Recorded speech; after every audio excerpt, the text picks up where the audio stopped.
In your experience, how were you able to actually overcome that obstacle? How were you actually able to find value in your life? Well, the time that you spend taking care of your kids and managing your household you have to really remind yourself that that is still your time. Like, you are dedicating this time to doing all these other things for other people in your family, but it is still your time because you've made that choice. So if that time is not given away, like, you're not saying, oh, it's for my kids, or it's for my husband, or it's for cleaning, or this and that. It's for you, because Yeah. you chose to do this, you love to do this, you want to do this, and it's your time that you're choosing to do that. So you still have to hold on to that value of your time being yours, and the tasks that you do are your tasks that you enjoy and love. And society's expectations of them, like of you, it doesn't matter, because it is your time. So like the value, just holding on to that value of yourself and the things Exactly. that you do. Yep, 100%. I love that you said society's expectations. Before you and I came on here, I was just talking about society's expectations with females having to get their hair all done and their makeup all done in order to feel comfortable coming online. And it adds this extra hour or two onto our day just to feel presentable.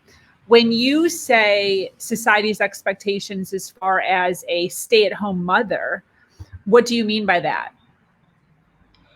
You know, um, in my experience as a stay-at-home mom, you always get these comments that are like, oh, what do you do all day? You're just sitting at home, watching soap operas while the kids nap, or, like the housewives, the luxurious life that, you're not doing anything, or, um, just it's just like, okay. And like, well, what else are you going to do? What else? There's always a question. Well, what else are you going to do? Well, is that all you do? Like, it's like they're downgrading the meaning of it and the value of it.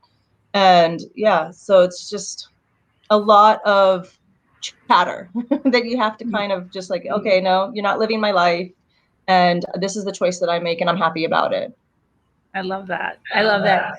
Do you feel as if where you are and creating the company that we're, talking about here or going to be talking about here, do you feel honestly that there was a missing piece to you where you knew you were supposed to create something?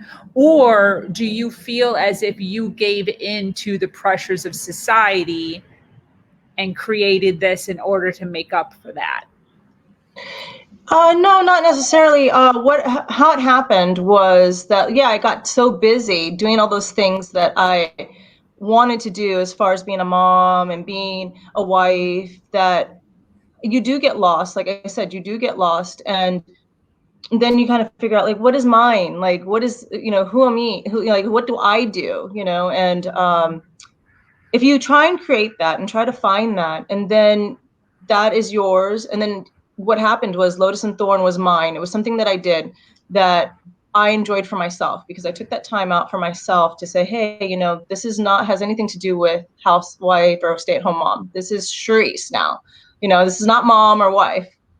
And then it turned into something like, hey, I need to share this. This has changed my life, and I need to share it with other people so they can find their thing, so they can also be who they are as a person, and then also still hold those other titles.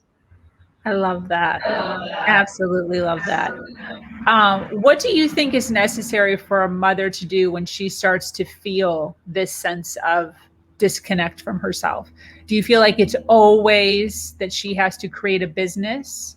Or what do you think, these, because I'm sure it happens everywhere. Yeah, not at all, not at all. I mean, Lotus and Thorn. I mean, I always had a dream that I wanted to do something like this, but it didn't start that way. It started off with just me communicating to my husband that, hey, I need some time. Like, I need to carve out an hour or whatever it is, something that is like quiet, and I can really just focus on myself. And that communication with whatever your support system is, voicing that you need that, and then creating something that you can do that is just for you. Yeah. That is where it all starts.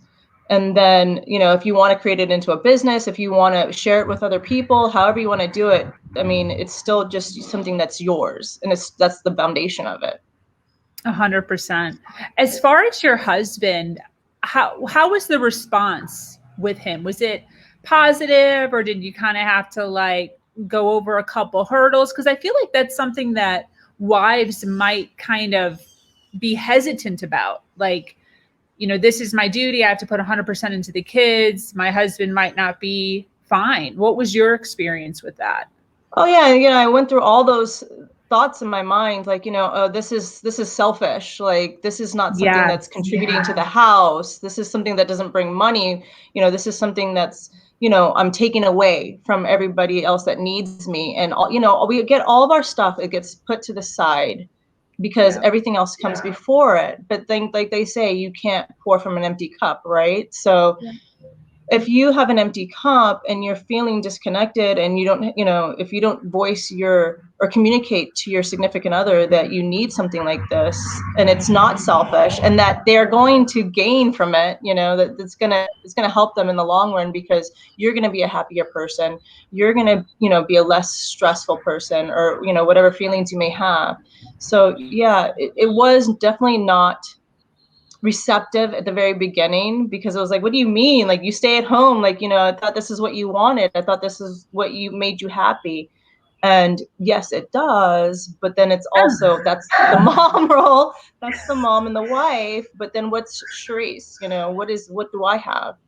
And who am I? So yeah. But then Yeah. of course, once you explain yourself and you truly can, communicate that it's a good thing, and it's not going to take, this is something that I'm adding to the value of us and myself, that it come around. Yeah. Love that. How did you do it? Were you like your initial conversation where, I'm sure you like hinted, but like the real thing where you're like, hey, like this is something I'm Oh, I going to mean, do.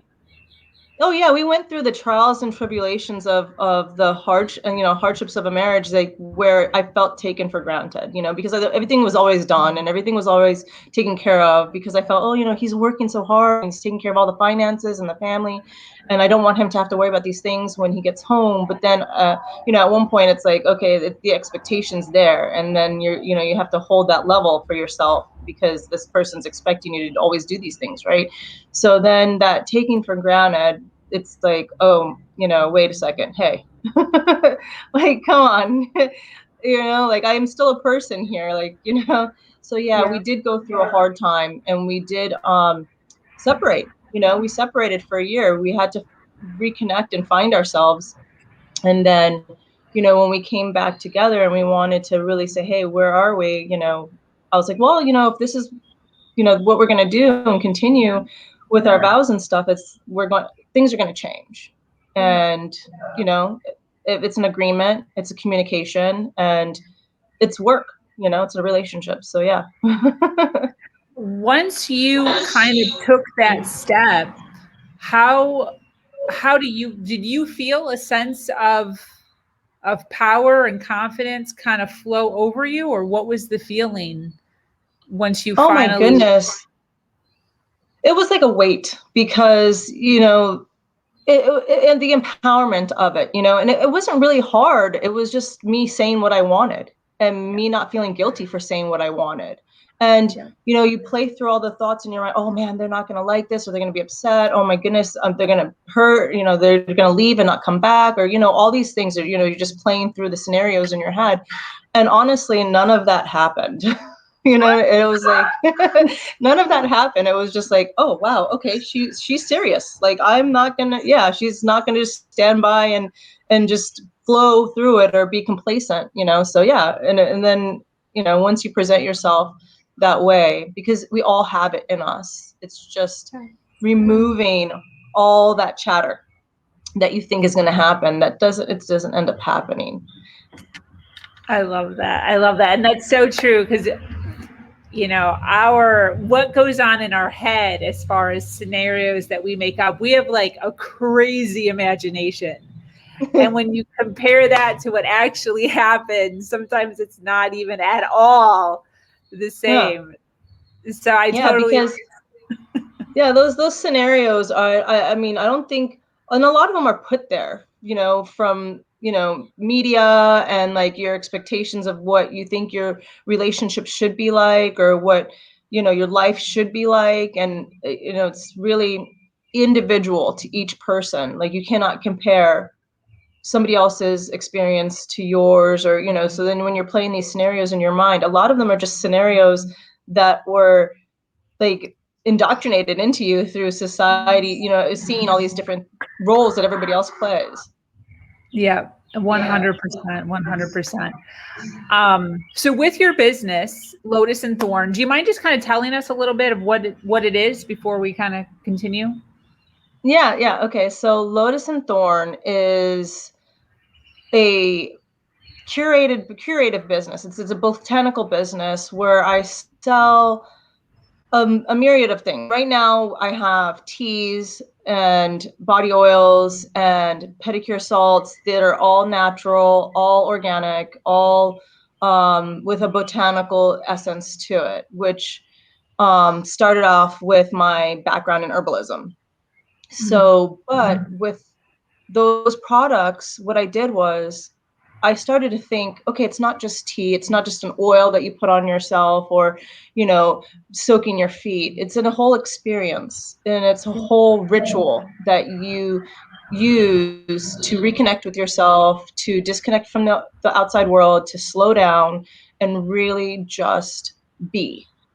And so, yeah, I mean, because that's how I started. I started drinking teas, and then it was like, okay, I'm going to drink this cup of tea, but I'm not going to drink it in front of the TV, and I'm not going to drink it while trying to cook dinner or take care of the kids or whatever. I'm like, I tell my husband, hey, listen, I'm going to make this cup of tea and I'm going to disappear for a while, you know? So, yeah, so it started off as that. And then as my tea blends, I started sharing them, and I was like, you should do this. You should do this. And I'm like, okay. And then Lotus and Thorn is, when I was thinking of a name, it was, okay, everybody's has this and that, or, like things that they put together. And I was thinking of balance, and I was thinking of duality. So like a yin and yang, up and down, hot and cold, black and white. And Lotus and Thorn is a beauty and a harshness. So Lotus and Thorn is a very resilient flower, and it grows out of the mud. And then the thorn is also something that can hurt you, but then also protects you. So I put those two together, and then here we are. I love it. I love that. When you first told me that, I was like in awe. It's such a good, it's flows so well together. First of all, it has like such an essence of feminine and masculine, but then also the protection, adding that extra bit of like the thorns being able to protect you, is it like just makes me feel good. It just makes me feel good.